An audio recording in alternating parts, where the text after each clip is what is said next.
Welcome to Through Your Looking Glass, a podcast that explores the world of research technology. Combining speed and insights, ResTech reflects a deeper knowledge of the people around us. We're leading the conversation about this complex industry, which spans from traditional market research to advertising, media measurement, and beyond.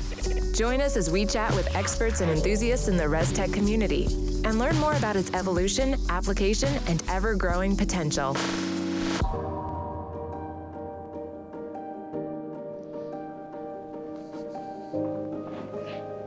Wow. I can't believe we're doing this, Mendy. Wow. Thank you for having me. It's a great honor to participate in this segment, this discussion, and very much looking forward. I don't know what we have in store, but I'm ready. Well, let me go ahead and get you introduced. Welcome. My name is Patrick Comer. I'm the founder and CEO of Lucid, and welcome to Through Your Looking Glass. In this episode, we have my friend and colleague, compatriot, Mendy Orimland with us. He is the Chief Revenue Officer and just general badass of Prodege out of Los Angeles. Someone I have deep respect for. And I noticed that you've been in this industry almost a decade now, which kind of makes me feel super old. If you're in it for 10 years, then I must be in it for... Fact check that. Oh, Lord. And at Prodege, Mendy oversees all new business development, new partnership opportunities.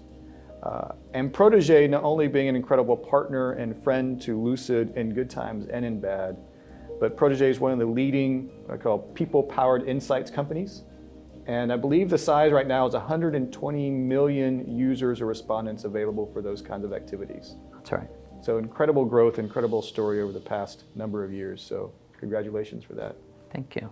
So kicking off, the title we had for this was LA to LA, Los Angeles to Louisiana. And when we were walking over here, you mentioned how it was good to see the Lucid ad in the airport. That's right. Because we have such a strong connection to New Orleans.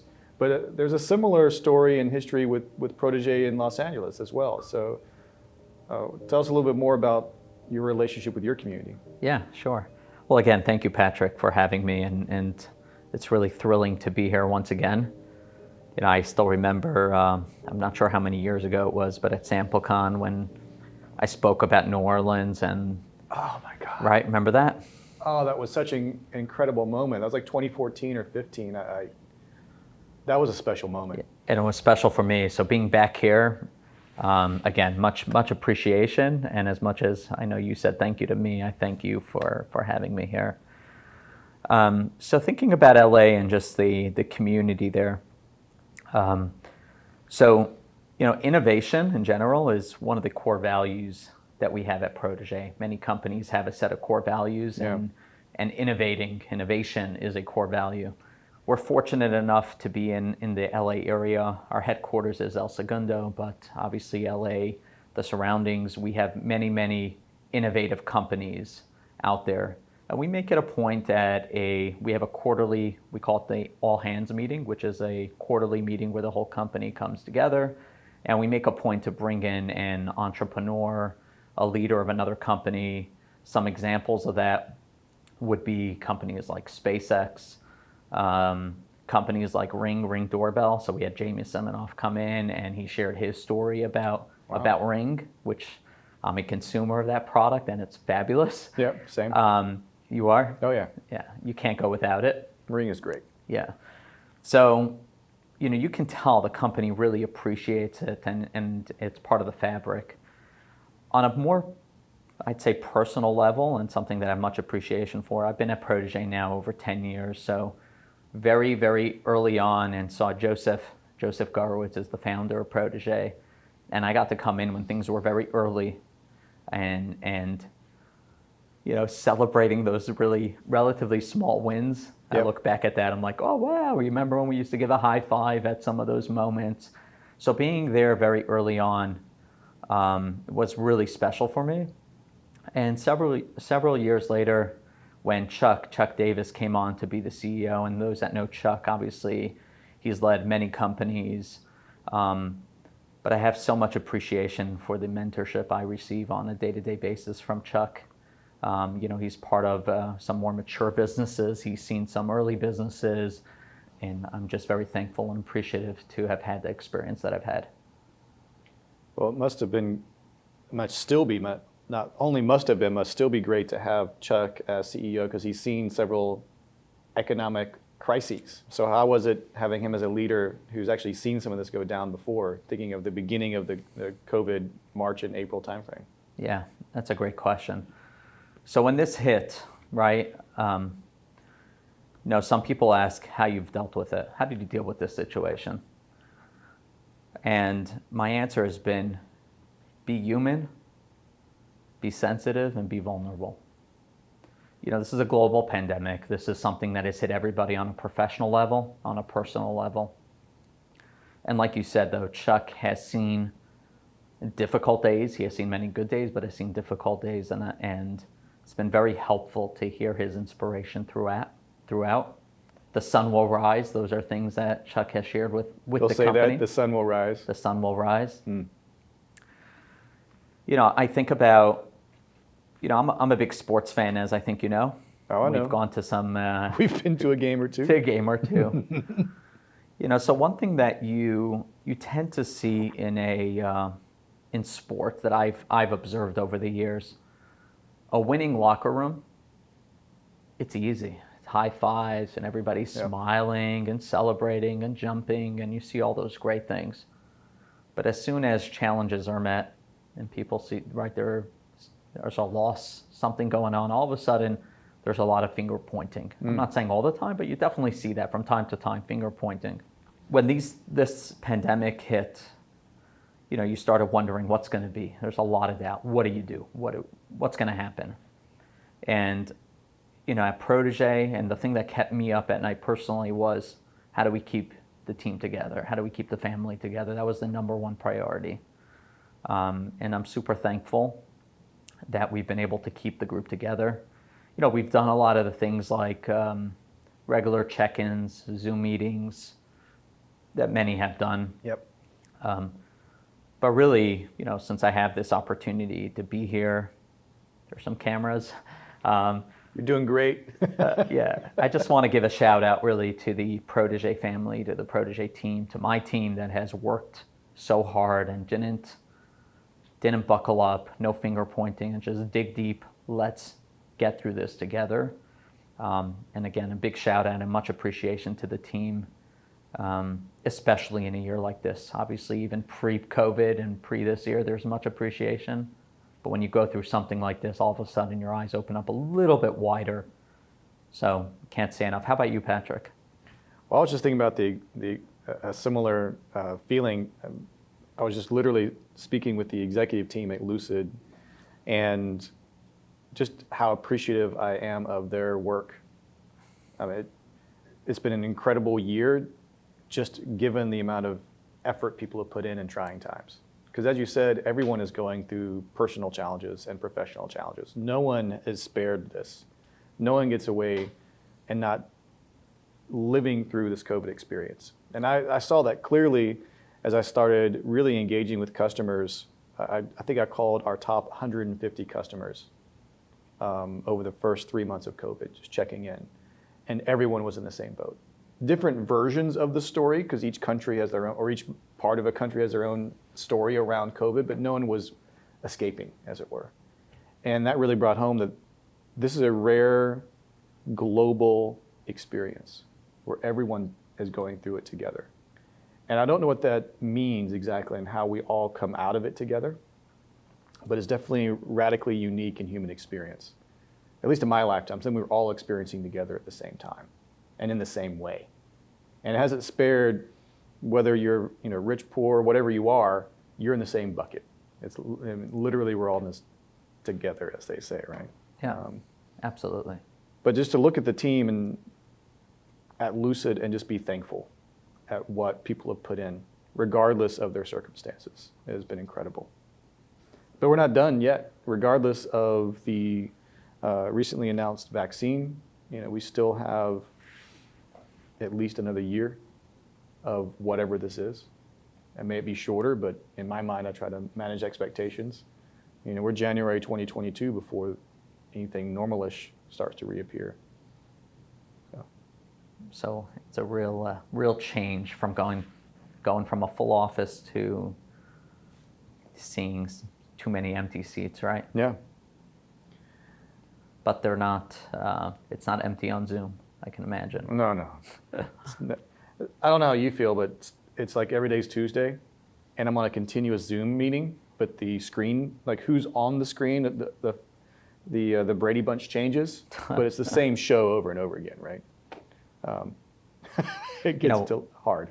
Yeah, one of the things that we really put an emphasis on during these check-ins, Zoom meetings, broader meetings, smaller meetings, is giving each employee an opportunity to share a silver lining from everything. And hearing the examples or some of the things that come up from the silver linings, it actually gives a boost to their colleagues, to myself personally, because there are some things that came from this that wouldn't have happened without. So that's been something that we really put an emphasis, and people continue to share some of the things that have been on the more positive side. So what's your silver lining, Mendy? That's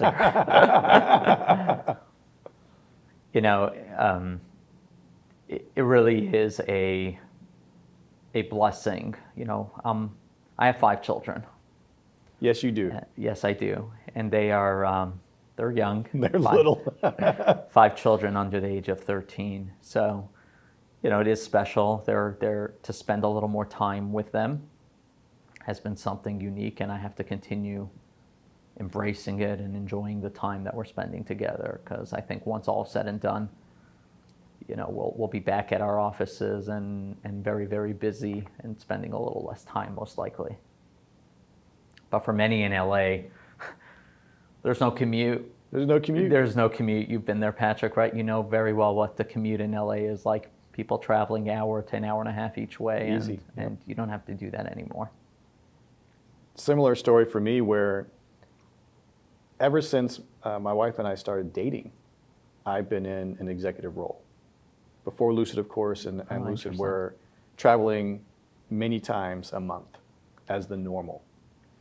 So not only with my children, but even with my wife, I haven't spent this much time ever, where we just wasn't going anywhere. I've been on a plane one time since the beginning of COVID. Wow. And so to think about the flight schedules that we've kept over so many years, the fact that for the entire family, right, just this much time together is unique. Hit everybody on a personal level, on a professional level, and I think just important for us and for everyone to be sensitive and be human about the situation. Well, I'm gonna switch gears a little bit. No more COVID? It's over, man. It's over. We're done. I want to switch gears to early conversations you and I used to have around innovation, where the industry was going, sample as it's called as well. I guess I want you to opine on how you've seen your understanding of innovation in this industry evolve since you and I met. Wow, I love that one. Since we've met, right? So, I look back to a moment in time, and I'm going to point back to, I believe, 2014, when I received your phone call, Patrick, to come join you to speak at IEX, which took place in Atlanta. Atlanta, Georgia, yeah. Remember that moment? I do. And I didn't want to. No, you did not want to do that at all. You were not happy with me. I was not happy with you at the time, and I'm like, no. And you said, Mendy, let's do this. And the topic of discussion was programmatic, which is innovation, or was innovation for our industry. So I joined you, we had a discussion, and I was really, really amazed. I couldn't believe what I was seeing, which was the topic of programmatic. Whenever the word's programmatic, and let's be more specific, the 3-letter word, the evil 3-letter word. I know several, but API. Yes. That was really, really bad to talk about back in 2014. Yep. So I remember when we were speaking, and the resistance to technology in general, was just something that I really couldn't understand. So that was kind of a little bit of inspiration. I was trying to dig deeper because I didn't come and, I'm not from a veteran at that time, at least I should say. I didn't have the industry experience like you've had, Patrick. Right. So I saw this and I couldn't understand what was going on. So it led me to try to dig a little deeper. I wonder what drives a sense of resistance or fear. Is it fear? Are people concerned about change? I wonder about that. Yeah. Here's what I think happened. I think. And this is not factual. I haven't gone and I haven't polled or I haven't surveyed anybody on this subject. Right. I think the community recognized that we can't sit and we can't just stay within our own circles. We got to expand a little bit. We got to get out of research, and the solutions that we offer could go beyond just a market research community and can extend towards the advertising world, as an example. Yep. If you think about it, I think Lucid was at the forefront of much of this innovation within the industry. I think Prodege was a big part. To us, it all started with technology. So this wasn't anything new necessarily, but it really, really gave us an opportunity. And one anecdote, I've read some of your blog posts, Patrick, and about ResTech and about things going on in the industry and about some of the investments that we're starting to see pour in over the past 12 months. I'm not going to mention names, but I remember speaking to an executive at one of the companies that are probably on the list. I don't think you named each one, but I remember hearing about their solutions, and I was really, really amazed as to what they were doing. I'm like, wow, that's super impressive. And the person said back to me, I'm really surprised nobody did this. It's super simple. I have no idea why nobody has done this. And I think this brings us back to the question that you asked around innovation or where the industry has been and where the industry is going. And I think there was just a lot of resistance to this change. Well, I've definitely felt a huge amount of resistance since starting Lucid with the new business model, new ideas. You mentioned programmatic. I remember standing on stage at what was CASRO, now Insights Association, 2015 or so, telling the industry we're going to adopt this new language, that programmatic and that concept of automation and disruption originating out of ad tech, we're going to parlay and adopt that same language within this industry. So it's interesting to see how quickly those things actually came about. But I remember going back to, so my entry into research was 2003 in Los Angeles, a little company called iFilm, and they had a sub company called OTX, which was the first completely online market research company, founded, of course, by Shelley Zallison. What was curious at that time is I was brought in to work on sampling, right, at iFilm, because we were working with some of the predecessor companies of Prodege, actually. And I think you actually may own a couple of these companies now, right? Is MyPoints one of yours? Yes. So MyPoints was one of our first partners back in 2003. But I remember, you'll love this, getting faxed bids from customers in 2003, dealing with those types of issues while we were trying to innovate. And I had just come out of the dot-com revolution in New York from 1998 till 2003. So really, when Silicon Alley became a thing, before and after the dot-com bust. And I was surprised that this industry hadn't moved faster, but I knew it could. I used to get angry and annoyed at the pace of change, and then I realized that's an opportunity. As you said, an anecdote, it's not that hard. It's just moving the ball forward faster. And it's paid off in dramatic ways, not only for Lucid, but there's an entire ecosystem of, I'll use the term ResTech companies that are growing very, very quickly. Those companies that have put technology and innovation at the front of their values. That's what they lead with, not what they follow with. Technology for a ResTech company is not a means to an end, it is the end itself. It is what we do. And the investment levels are very huge. That basket of companies have outperformed growth rates. What the annual growth rate of market research globally is somewhere between 4 and 8%, maybe 6% annual growth rate. These companies are growing at 10 times that. And it's a technology revolution within our industry. It's exciting times. And then, of course, with the amount of investments coming in, it means that that's only going to grow. So we're at the beginning of the journey in my book, not at the end of it, even though we're at Lucid, we're 10 years in. Yeah, absolutely. You know, at many of the conferences that we've attended over the years, you heard lots of complaining of how slow we are as an industry to move forward. And again, as at the time an outsider looking in, I found that as a real opportunity. Yeah, absolutely. I didn't complain. I was very happy to hear that, because it meant that there's opportunity for some newer players to come in, try to diagnose what's wrong or why it's moving slower, and try to expedite some of those issues or processes that were in play.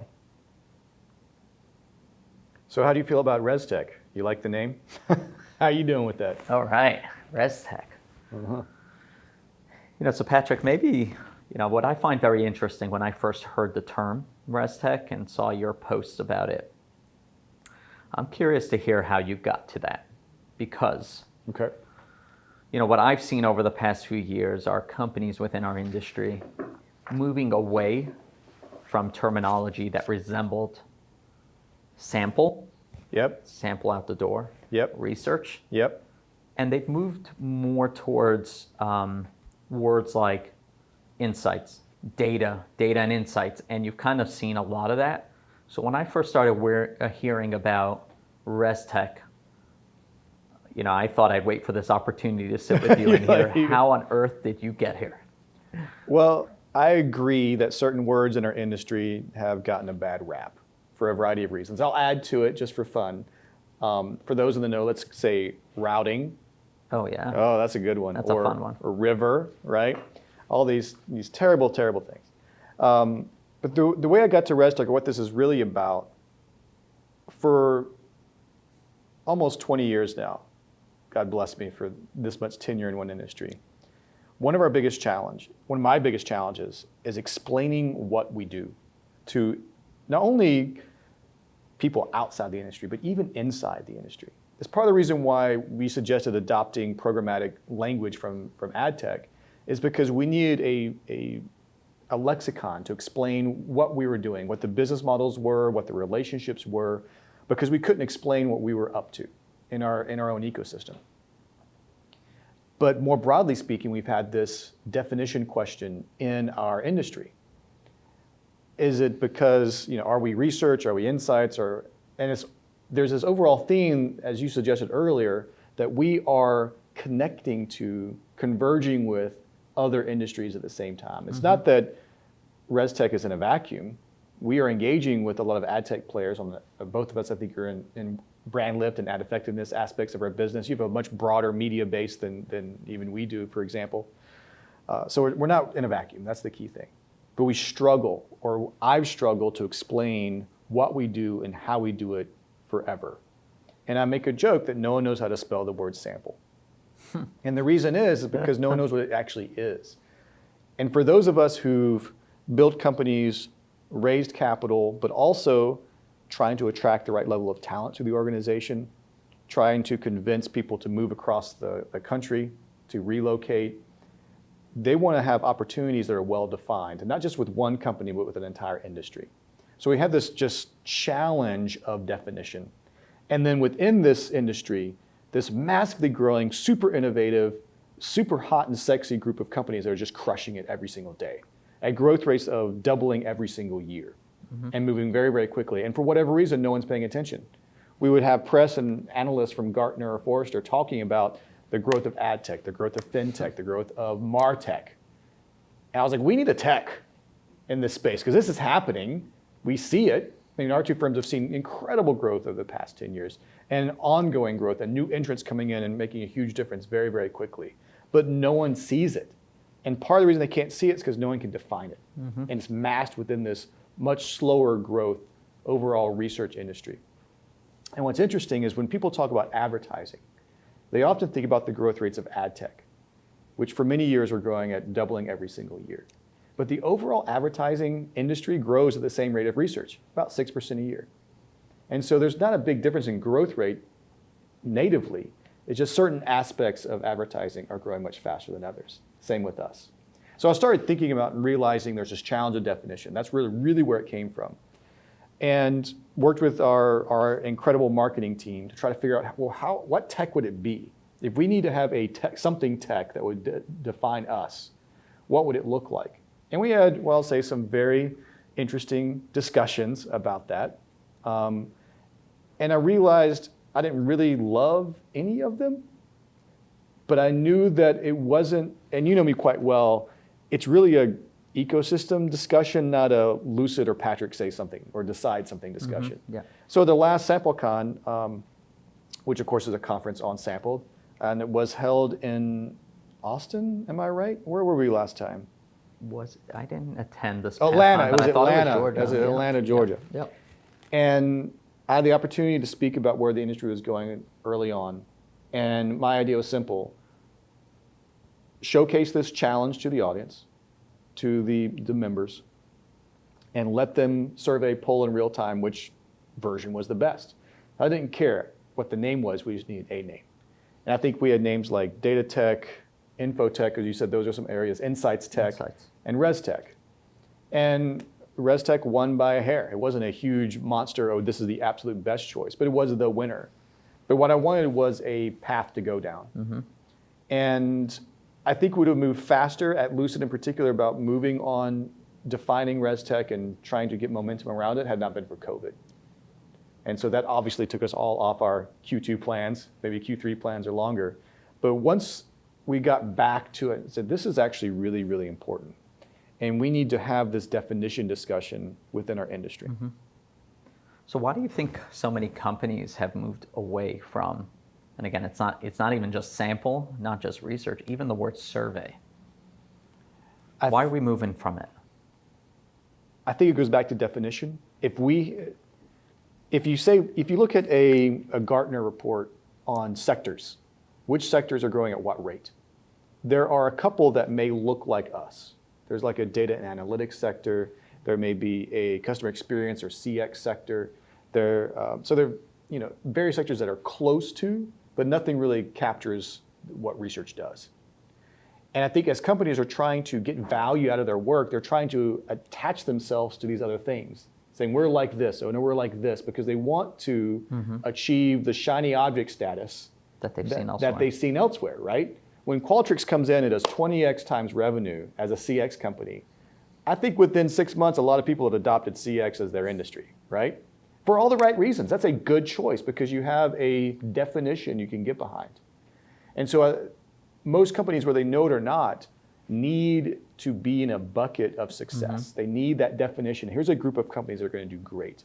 And my instincts tell me, and I could be very, very wrong, that having a bucket of success called ResTech will allow other companies to say, we are like that too, and we want to be a part of that driving growth and story. Yeah, I find it very interesting, because I think over the years when we look back, it definitely seemed like we were trying to attach ourselves to something else. We were trying to be something else. All through the years, there was always something like, are we that? Are we that?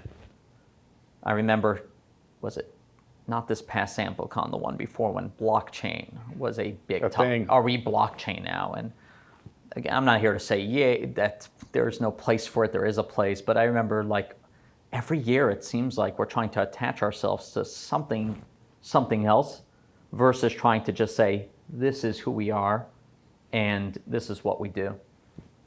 One thing though on ResTech that I would say, and I think has been a challenge over the years, and I'm starting to see some serious progress. When you think about, so research, tech, technology, right? Yep. Just pretty straightforward. Pretty straightforward. So research was pretty well defined.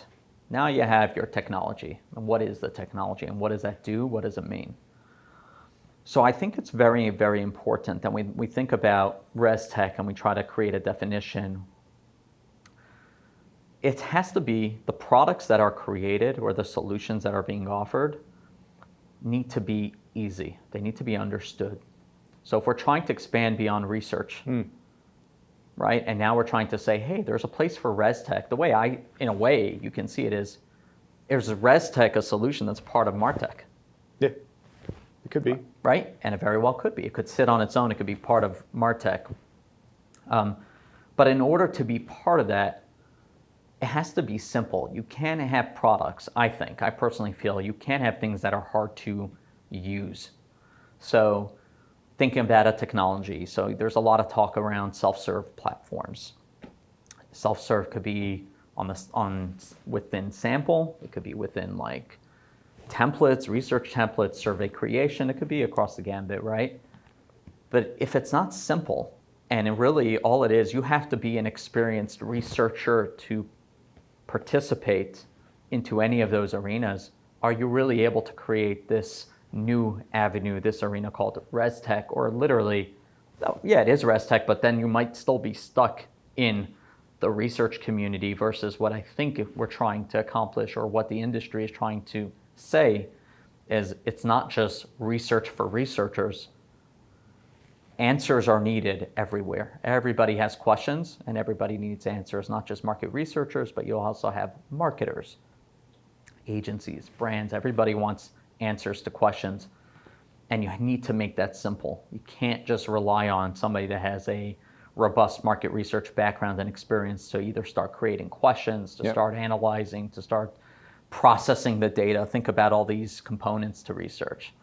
So we're moving fast. This is happening in front of our eyes. Very quickly.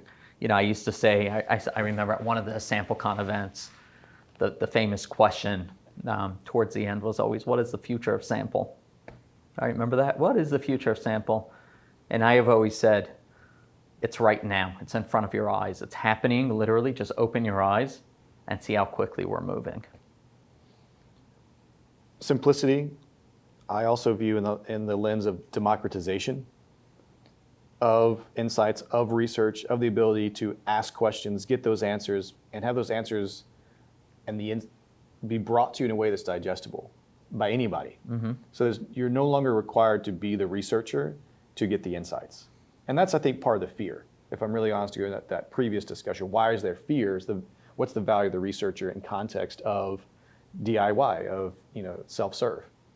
But it's also the opportunity where historically you need to be a researcher to get the insights.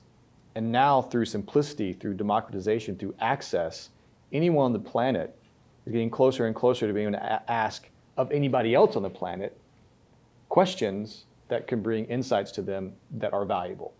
And that process is not just can I ask a question well, but all the back-end sausage making and science of sample, data collection, screen, all those pieces that are complex because we're trying to get a real answer, but can be simplified and automated behind the scenes. So as that all comes out and plays, what it really means is democratization of insights for everyone on the planet. I think that grows the industry. That's what I think ResTech is really doing, is expanding the purview of what this industry actually does. And instead of saying, as a company or as an industry or as an executive in the space, I want to be like this other thing, it's like owning our own story. That's what ResTech allows us to do. Instead of trying to glom onto someone else's project, some other industry, some other thing that's like us, it's like bringing the sexy back to sample. We are the thing that is incredible. We collectively, as a group of companies and individuals, are driving the innovation. We're driving the disruption in our industry. We are the awesome. Let's claim it, own it, and tell everyone about it. And make it available for everyone. Yeah. And I think that's such a critical piece. When I think about let's take Apple as an example, right? And get your iPhone. Yeah. And obviously think about what's happened over the years with the different smartphones and companies. But what I find just incredible is that you can purchase a phone, an iPhone, you can purchase a computer today, you can get a Ring doorbell, whatever it is you take it out of the box, and 6 clicks, it's done. It works. You don't need tutorials. You don't need to hire somebody to come in to help you. So again, I think when it comes to ResTech, and if we're going to get serious about ResTech, which we are and we should be, we really have to think about simplifying the entire process from A to Z. And I think those companies that are able to do so end up being the winners, because if we are trying to say ResTech to expand our solutions, our industry, you can't just cater to a very specific segment or a specific group of people. Yep. You have to go towards, I think, like, again, everybody has questions, everybody wants answers, and everybody wants insights. What tools are available to help you navigate that process? And to me, that should be ResTech. So what are the big challenges you see in front of us as an industry right now? And some of the examples I could easily pull forward would be fraud, right? But what are the other things you think are problematic that you see your clients and your customers dealing with within our space right now? Yeah, so change is just always something. Change is the biggest struggle in general. And you have a group of companies, a group of individuals that love change. And then you have a group that just doesn't like change. Yep. You know, people often say, I remember early on when programmatic came up, programmatic buying of sample, let's use that as an example. What kind of fraud issues are we going to face? Yep. The same, to me, anti-fraud solutions is part of ResTech. Yep, absolutely. Right? So the same way in advertising, you have ad tech, you have martech, and as part of these systems, you have security measures or anti-fraud measures that are part of it. In a way, it's easier if you create technologies around it and it just connects front and center. I don't know, honestly, I know this may sound silly. I don't see it so much of what challenges. To me, I frame it up as how do you quantify the opportunity? How large is this opportunity? And I tend to focus on that more than the challenge. Now, don't get me wrong. Fraud is something that all of us need to pay attention to or towards. It's obviously out there. There's people that are going to try to game the system. But I think from day one, that was important to us. We're not waking up today, at least at Prodege, we're not waking up 10 years later saying, oh no. Now we need to solve for No, this was 10 years ago. And we've been talking about it for 10 years too, so it's been a 10-year journey. Yeah. And as you know, every time it was a topic at a conference, I was a little more like, again, so I think it's definitely the foundation. I think a trick that many companies that are, a little more in the audience space of ResTech understand a little bit more is I don't even like to say the word respondents, treat people with respect. And if you treat these people, our industry calls it respondents with respect, I think a lot of the problems that we've seen over the years would go away. They're people, they want to answer questions, so just treat them properly. And I think over the years, it was just, for whatever reason, ignored. Well, I'll go to the opportunities. One, the ability to take a survey on a mobile device is now de facto the norm versus the exception. So we always joke about why are we still talking about mobile research. One, that's now if your survey doesn't run on mobile devices, it's basically a dead survey. It doesn't work.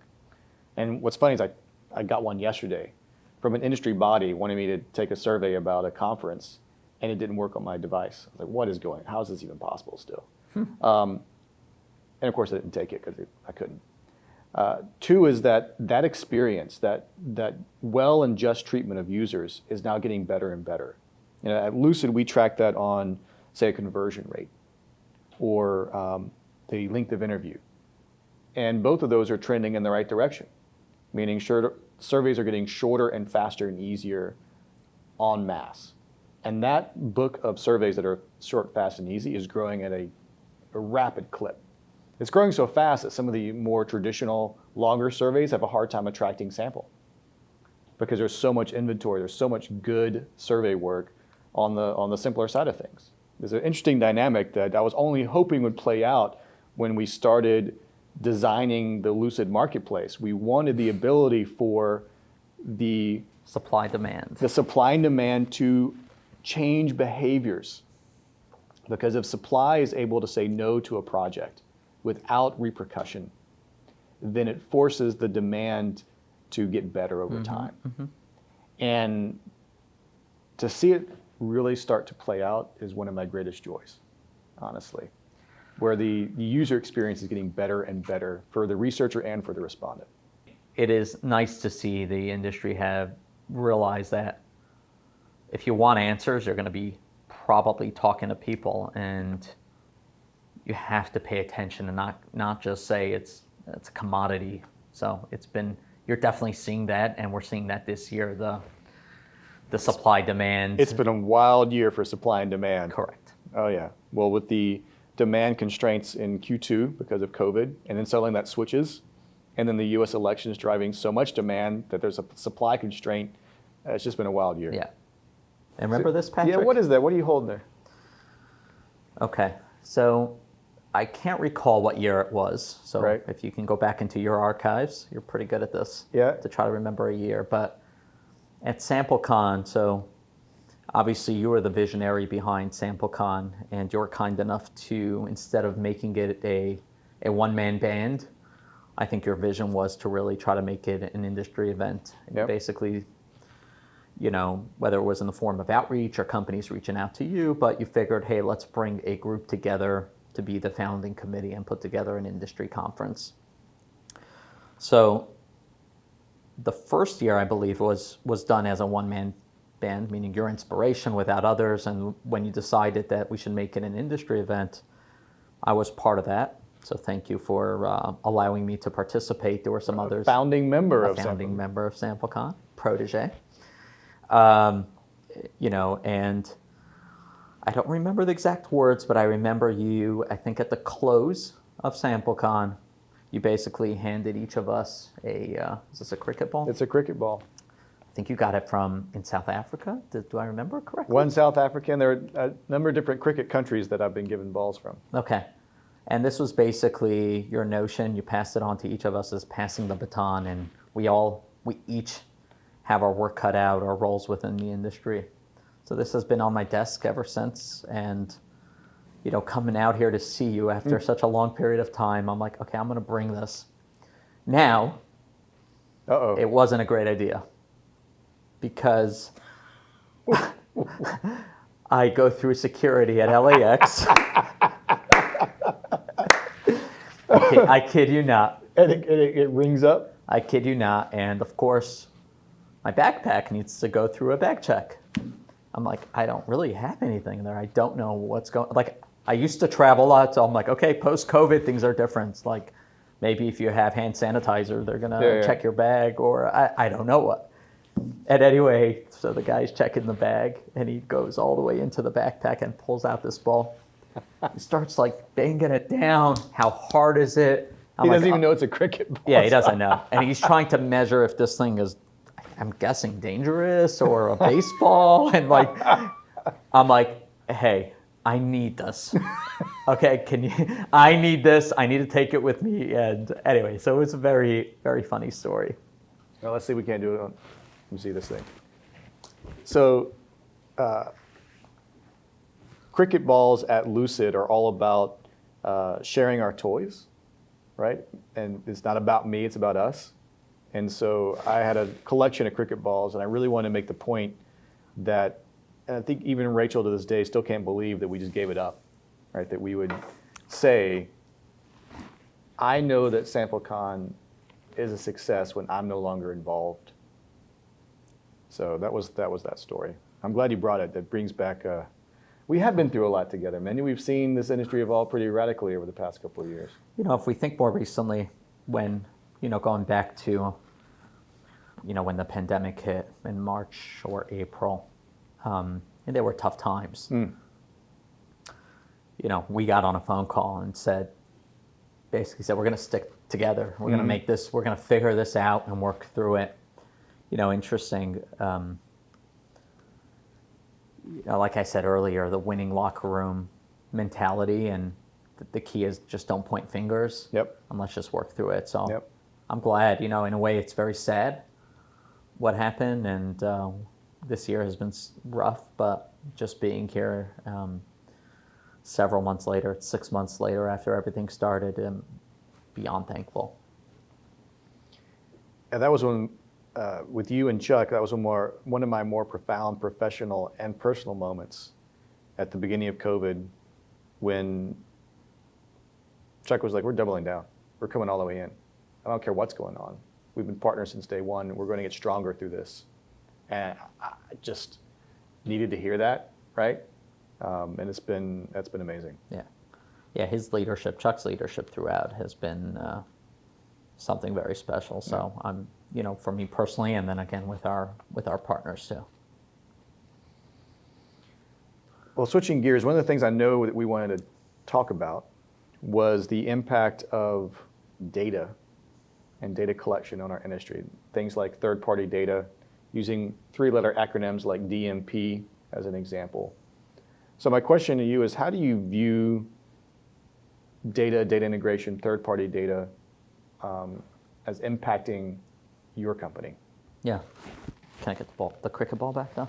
It'll help. I need a better arc. I was like, if I throw it the wrong way and you miss it, that's perfect. Thank you. That's another one of those topics. If you think about over the years, I'd say it was before blockchain when big data was the conversation, moment, right? That was the moment everybody should talk about. Big data tech maybe should be the new term. No, I'm kidding. But big data was a topic at every single market research conference. Yeah. When I heard the various talks and what people are trying to accomplish, what I immediately thought of, the big winner of big data is whoever can make it small data. Big data is abstract, it's big. What does that even mean? Data management platforms and third-party data, and these are big words. And even if you understand what it means, when in practice, it is hard to connect the dots. Even companies that are very experienced, it's kind of complicated to connect the dots. So I've always said, like I just mentioned, is the companies that can make big data small data are going to be the winners. I actually think it plays a very key role in our industry, and just to mention one of the things that we're doing at Prodege, I know we're having more of an industry conversation, but something that we're focused on at Prodege and we do is, so our panelists, our members, they can take pictures of their receipts. So they go in store, they take pictures of the receipts, and we're able to translate and understand what they're purchasing. They can forward their receipts. So understanding a little bit more about the shopper journey. Obviously all permission-based shopper journey, I think is very important to ResTech. So imagine incorporating that into ResTech, and that can either be used, there are different ways one can utilize this type of data. It could be done through targeting. So very simple, hey, where they bought, what they bought, when they bought. And I think there's another avenue, which is more of a longitudinal data set and understanding patterns. So these are things, this is our version of maybe taking big data and productizing it to small data within the shopper journey segment.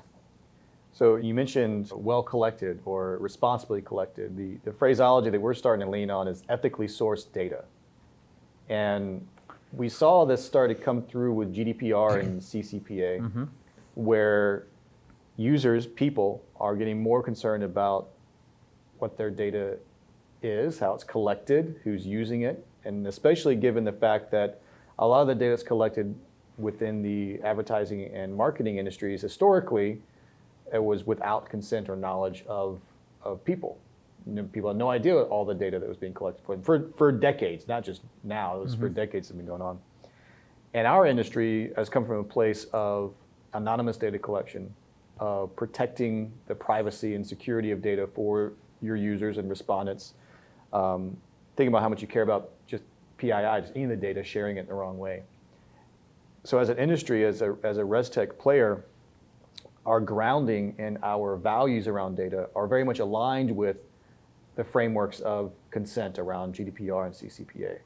And so both of our companies naturally are collecting data in the bright lights of sunshine, meaning that there's consent, that the users know what's going on. It's ethically sourced data, which gives us strength to use the data in a way that's productive for our members, in a good way. Yeah. And I think that's an important distinction between, say, ResTech and AdTech or MarTech. Yeah, I think a general frame of mind should be thinking about how does the consumer win from whatever experience you're looking to offer. And I think that's generally a rule of thumb that one should think about, that when it comes to data collection, obviously within the survey world, a respondent, a user, a member can take a survey and they get a reward value. I think that should be the case across any form of data collection. They should win the same way others win. Yep. But we're also seeing that third-party data sets, we just announced a relationship with Tapad around identity and mobile IDs, where we are not the only source of truth for identity. And you mentioned the shopper journey through receipt data collection. All those things can provide a tremendous amount of value to understanding the user, understanding the consumer, and then also making sure that whether it's through audiences through surveys or audiences through advertising, that it's the right set of users that are being connected to. And I see data integration as being a tremendous value to our companies and our platform. So when you've seen some of the what are they, the Lumascapes within the industry, I know that there's some within the ad tech space, right? Yep. So you have you can go online and see that pretty clearly. I think recently Grit released a version for the research space. Yep. What's your take? Do we need a new, now that we've introduced ResTech, Funny you should do we need a ask. new one? Funny you should ask. We are working on, and I may borrow some of your time later to go look at an early draft of a scape for our industry, so that we can not only define it as here's ResTech, but what are the subsets, what are the groupings, and which companies are in which one. Mm-hmm. And the hardest part I've discovered about working on a scape is that it's hard to put yourself in a singular bucket. It's hard to define yourself. And it's a powerful moment, but it's also a challenging moment because you got to declare a direction. So it focuses the attention. Mm-hmm. And so I think it's absolutely the case that we need a document, a scape, a visualization of the industry, so that not only those of us within ResTech, but everyone externally can see who are the companies that are here. Of that 1.2 billion that was invested last year, what is that? Mm-hmm. Right? Because when I said 1.2 billion, and other people start asking, who are these companies? And you go through them all, it's like, wow, that's a lot of different companies in the ResTech space. It's bigger, broader, and brassier than maybe I was expecting. Yeah, and it's moving super quick. So I would love to get on that whiteboard and start thinking about a escape. I will. Or should I escape? Or should I escape? I think you might. Well, Mendy, there are always three questions that we ask at the end. Mm-hmm. So I'll start with those. The first one is, what was your first job? And what did you learn from it that you still use today? All right, so my first job, I was living at the time in New York. And worked for a small business owner that was a wholesale distributor for health and beauty products. And that's where I started. When I shared with him, his name is Ellie, I shared with him, hey, I'm going to pick up and move to LA. At the time, I think I had, 2 children. So I said, I'm picking up and going cross country and moving to LA. That was a hard conversation. But he shared with me some words that really, really resonated. And he said, Mendy, make sure whatever you do in life, whenever, wherever, make sure it's something you love to do, because you are somebody that needs to tap into passion. Like, you need to have passion around what you do. And that's really resonated with me. For myself, because I think that's absolutely true. But I also try to share that forward. What a blessing it is to be working in a space or working on something that you have a tremendous amount of passion. Wow. The second question is, what's the best bit of hard feedback that you've received? Ooh. I'll go back to the same initial job. With my Ellie. First job with Ellie. And I remember hearing him tell me, Mendy, don't wait for opportunities to walk over to you. You should be running to the opportunities. Amazing. The last question, the third and final question. What's the most important thing that you learned from your mother? Wow, there are many, many, many. You know what? But this one I think is pretty simple. My mother taught me the importance of family. I'm one of 8 siblings, and family was everything. Well, Mendy, thank you for doing all this. This has been amazing. Oh, this was so much fun. Is that it? Can we go on to the next segment, or we're done? I think we're done, ladies and gentlemen.